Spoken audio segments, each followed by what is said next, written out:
नमस्कार मंडळी, मी तुमचा लाडका मित्र वरद विजय चव्हाण आणि मी तुम्हा सर्वांचं माझ्या युट्यूब चॅनलमध्ये स्वागत करत आहे.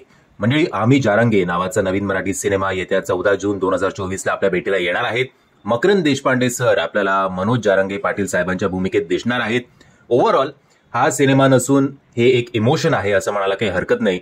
आणि जो एक दुखती नस आहे एका समाजाची, जी गेले कित्येक वर्ष झटते आहे आरक्षणासाठी, तो मुद्दा मोठ्या पडद्यावर आपल्याला या सिनेमाच्या माध्यमातून बघायला मिळणार आहे. मंडळी, माझा थंबनेल असा होता की हा सिनेमा नसून हे एक इमोशन आहे, हे तर मी म्हटलंच होतं, पण त्याचबरोबर मराठी सिनेमे माती खाणं थांबणार कधी ह्याचं उत्तर मला काही मिळत नाहीये. एकतर जारंगे पाटलांवर हा एक नाही तर अजून एक सिनेमा येणार होता, तो काय रखडला का काय, त्याचं डिले झालं काय माहिती नाही. तो सिनेमा येणार होता 26 एप्रिलला का कधीतरी, आठवत नाही मला आता एक्झॅक्टली तारीख, पण नंतर काय त्या सिनेमाचा अपडेटच नाही. आता या नवीन सिनेमाचा टीजर आपल्या भेटीला आलेला आहे, जो सिनेमा रिलीज होणार आहे 14 जूनला, ज्यात मकरंद देशपांडे सर प्रमुख भूमिकेत आहेत. आणि 14 जूनला मकरंद देशपांडे साहेबांचा अजून एक सिनेमा येतोय ज्याचं नाव आहे अल्ल्याड पल्ल्याड. आता जर त्या अल्ल्याड पल्ल्याडचा ट्रेलर तुम्ही बघितला नसेल तर तो ट्रेलर खूप अप्रतिम झालाय. सो मला तरी याचं फर्स्ट प्रायोरिटी म्हणायचं झालं, कारण मराठीमध्ये हॉरर जॉनरवाला सिनेमा आलेला नाहीये, सो फर्स्ट प्रायोरिटी नक्कीच मी त्या सिनेमाला देईन. पण आता जर एकाच कलाकाराचे प्रमुख भूमिकेत असलेले दोन सिनेमे, आता दोन सिनेमांचा जॉनर अगदीच वेगळा आहे, बट एकमेकांचं शोज तुम्ही खाणार, एकमेकांचं मार्केट खाणार, ऑडियन्स डिवाइड होणार, काय अर्थ आहे याला? आणि मग जारंगे पाटलांवर जर तुम्हाला सिनेमा बनवायचंच होतं तर एकाच वर्षात दोन सिनेमे, तीन सिनेमे येण्यापेक्षा सगळे एकत्र मिळून एक भव्य दिव्य असा सिनेमा बनवा, तर काय लॉजिकच नाही. आता संभाजी महाराजांचं पण तसंच झालं. छत्रपती संभाजी महाराजांवर यावर्षी 1, 2, 3, 4 मतलब एक हिंदीतला सिनेमा आणि 3 मराठीतले सिनेमे, असे सिनेमे येत आहेत. मग नाही लोक बघत, लोक कंटाळतात. एनिवेज, असो, हे काय कधी सुधारणार नाहीत असं ओव्हरऑल वाटतंय. टीजरवर बोलूया. टीजर चांगला केलेला आहे. ओव्हरऑल मोठ्या कॅनव्हसवर शूट करण्यात आलेला आहे हा सिनेमा असं वाटतंय.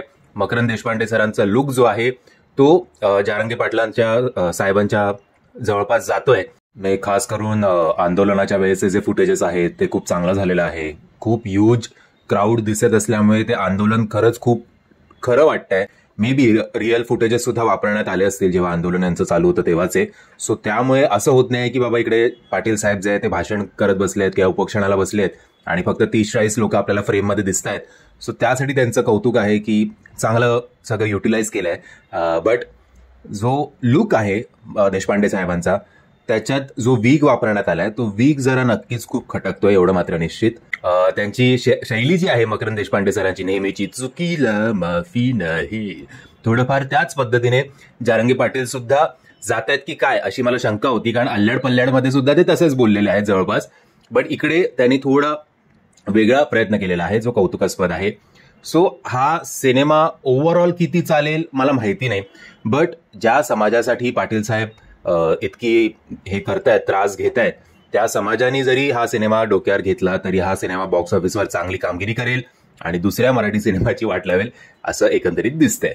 सो आता या सिनेमाचा त्या जारंगे पाटील साहेबांवर जो आधीचा सिनेमा होता त्याच्यासारखा हा सिनेमा रखडू नये आणि हा सिनेमा प्रॉपर रिलीज व्हावा, प्रॉपर त्याला थिएटरमध्ये तरी आरक्षण मिळावं, हीच ईश्वरचरणी प्रार्थना.